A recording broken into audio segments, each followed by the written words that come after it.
We begin tonight with a look at something that all of us who are still working for a living take very seriously: how much we are paid for working overtime. Good evening, everyone. I'm Brian Yukono. And I'm Amanda Hill.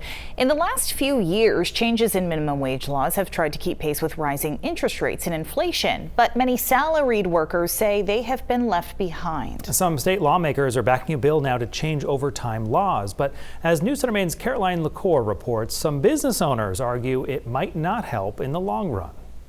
A lot goes into keeping a small business running smoothly, especially to keep a state staple around like the Maine Diner in Wells. You try to make as much money as you can in the summer in order to put it away to get through your winter, but that doesn't always happen. Jim McNeil says he juggles a lot as owner of the diner, including budgeting enough money to pay his employees fair wages. And since winter months are slower, a handful of his workers are now salaried. In the summer, they might work 45 to 50, but having a consistent income is beneficial to them. But a bill making its way through the legislature would shuffle the way some workers are paid as supporters try and jumpstart overtime laws to keep up with the economic times. Because wages have risen, inflation has happened, now there's many fewer people that have been covered. Presented by Senator Mike Tipping, an act regarding overtime protections for certain Maine workers would gradually increase the threshold employees are paid each year to be exempt from overtime.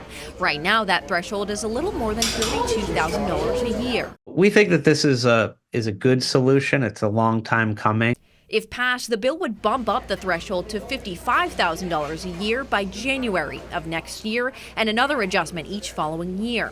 Those in favor of the idea say it could protect certain employees who currently work well over a 40-hour work week, but don't earn overtime pay because of loopholes in the law.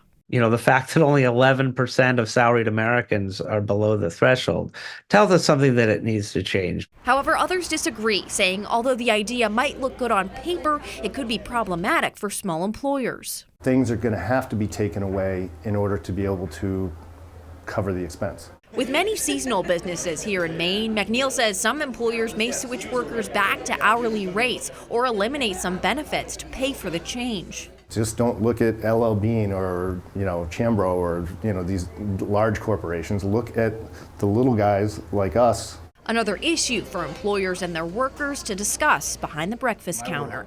In Wells, Caroline LaCour, News Center, Maine. The House and the Senate are expected to vote on that bill in the coming days.